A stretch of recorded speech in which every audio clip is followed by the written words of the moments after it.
فتاوی قاضی خان میں ہے، وَلَوْ اسْتَأْجَرَ امْرَأَةٌ لِيَزْنِيَ بِهَا فَزَنَا بِهَا لَا يُحَدُّ فِي قَوْلِ ابی حنیفہ رحمہ اللہ تعالی۔ اگر کسی شخص نے عورت کو کرائے پر لیا، پیسے دے کر کہ میں تمہیں اتنے پیسے دوں گا مجھے زنا کرنے دو، اجرت پر لیا اور اس سے زنا کیا، تو کہتے ہیں امام صاحب فرماتے ہیں اس عورت پر اس آدمی پر کوئی حد نہیں ہے۔ اب اعتراض کیا کرتے ہیں کہ دیکھو جی امام ابو حنیفہ رحمۃ اللہ علیہ یہ زنا کے دروازے کھول رہے ہیں، امام ابو حنیفہ رحمۃ اللہ علیہ زنا کے دروازے کھول رہے ہیں، کہتے ہیں آدمی پیسے دے کر عورت سے زنا کرے تو ایسے آدمی پر حد ہی نہیں ہے، جب حد نہیں تو پھر جائز ہے۔ میں نے کہا بات سمجھو، ایک ہے زنا کا جائز ہونا اور جائز نہ ہونا، ایک ہوتا ہے ایسے زانی پر حد لگنا اور حد نہ لگنا۔ حد لگنا نہ لگنا اور مسئلہ ہے، اور زنا کا جائز ہونا ناجائز ہونا یہ اور مسئلہ ہے۔ اگر صرف حد نہ لگنے سے اگر کوئی چیز جائز ہو جاتی ہو تو حضرت عبداللہ بن عباس رضی اللہ تعالیٰ عنہما کا فتویٰ یہ ترمذی کے اندر موجود ہے، فرماتے ہیں من اتل بہیمۃ فلا حد علیہ، کوئی آدمی کسی جانور سے بدفعلی کرے تو ایسے آدمی پر کوئی حد نہیں۔ تو اس کا کیا معنی کہ جانور سے بدفعلی کرنا جائز ہوگا؟ اب بتاؤ اگر میں آپ سے کہوں کوئی آدمی پخانہ کھا لے اس کے اوپر کوئی حد نہیں، تو غیر ملک اٹھ کے پخانہ شروع کر دے کیوں، کھانا شروع کر دے کیوں؟ مولانا صاحب نے کہا حد نہیں لہذا جائز ہو گیا۔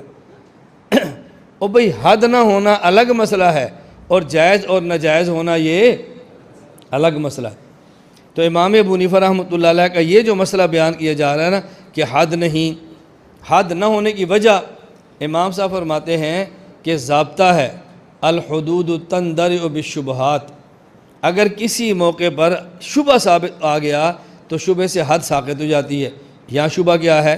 قرآن کریم میں ہے فَمَسْتَمْتَعْتُمْ بِهِ مِنْهُنَّ فَآتُوهُنَّ أُجُورَهُنَّ، جب تم کسی عورت سے نکاح کرو تو عورت کا حق مہر دیا کرو، عورت سے نکاح کرو تو عورت کو حق مہر دیا کرو۔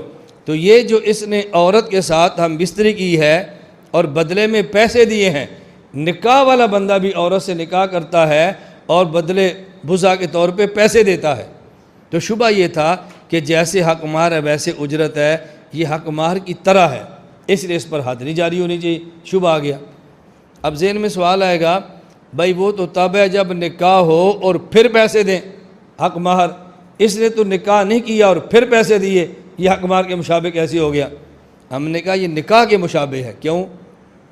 نکاح میں یہ ہوتا ہے کہ دو آدمی گواہ ہوں اور مرد عورت ایجاب و قبول کر لیں، اور اگر گواہ نہ ہوں ایجاب و قبول کریں تو امام مالک فرماتے ہیں پھر بھی نکاح ہو جاتا ہے۔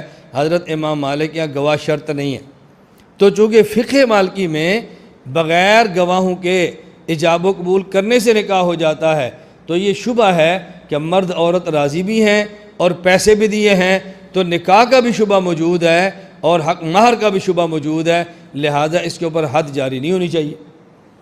اور ایسا مسئلہ احادیث کے اندر بھی موجود ہے، مثلا رسول اکرم صلی اللہ علیہ وسلم نے ارشاد فرمایا ایما امرأۃ نکحت، کوئی عورت اپنا نکاح کرے بغیر اذن ولیہا، اپنے گھر کے سربراہ اور ولی کی اجازت کے بغیر، فنکاحھا باطل فنکاحھا باطل فنکاحھا باطل، تو اس کا نکاح باطل ہوگا باطل ہوگا باطل ہوگا۔ آگے فرمایا فإن دخل بها، اگر بغیر ولی کی اجازت کے نکاح کر لیا اور اس کے شوہر نے سے ہم بستری بھی کر لی، اللہ کے نبی فرماتے ہیں فلها المہر بما استحل من فرجها، چونکہ اس نے حلال طریقے سے ہم بستری کی ہے لہذا اس عورت کو حق مہر ادا کرے گا، حق مہر پھر بھی دے گا۔ اور حق مہر کون سا ہوگا؟ حق مہر مصری ہوگا، جو عام طور پہ اس علاقے میں اس خاندان کی عورت کا حق مہر ہوتا ہے۔ اب دیکھو نکاح کو باطل بھی فرمایا جا رہا ہے اور شرمگاہ کو حلال بھی کیا جا رہا ہے اور حق مہر بھی ثابت کیا جا رہا ہے۔ میری بات سمجھ آ گئی؟ تو اس کا مطلب یہ نہیں ہے کہ حد نہیں تو جائز ہو گیا، لیکن یہ بات بھی ذہن نشین فرما لیں کہ اس مسئلے پر بھی فقہ میں دو قول ہیں۔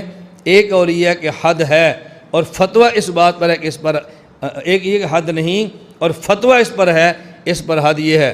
الدر المختار باب الوطی الذی یوجب الحد والذی لا یوجبہ، مسئلہ بیان کیا والحق وجوب الحد کالمستأجرۃ للخدمت، جس طرح کسی عورت کو پیسے دے کر گھر میں نکرانی رکھا جائے اور آدمی اس سے زنا کر لے، اس پر حد زنا ہوتی ہے، اسی طرح کوئی آدمی کسی عورت کو پیسے دے کر لائے ہی زنا کے لیے تو اس پر بھی حد ہوتی ہے۔